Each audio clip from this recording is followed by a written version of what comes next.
परवेज जिलाही ने 3 एमपीओ के तहत नजरबंदी को चैलेंज कर दिया है। वकील आमिर सईद रां के जरिए लाहौर हाई कोर्ट में दरखास्त दायर की गई है। बोल न्यूज के नुमाइंदे अब्दुल रहमान हमारे साथ मौजूद हैं। जी बताइएगा क्या तफसीलात हैं।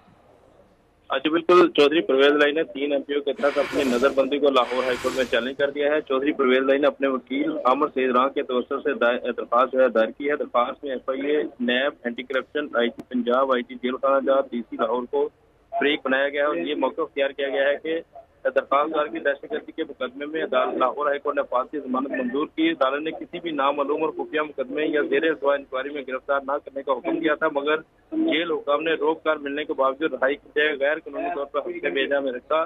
गैर कानूनी इकदाम को कानूनी ज़ाहिर करने के लिए DC लाहौर ने नजरबंदी का हुक्म जारी कर दिया। अदालती हुक्म के बाद DC का नजरबंदी नोटिफिकेशन अदालती फैसले पर नजरअंदाज होने के मुताबिक है। अदालत DC लाहौर का नजरबंदी का जो नोटिफिकेशन है वो कलअदम करार दे। जी अब्दुल रहमान, बहुत शुक्रिया आपका तफसीलात के लिए।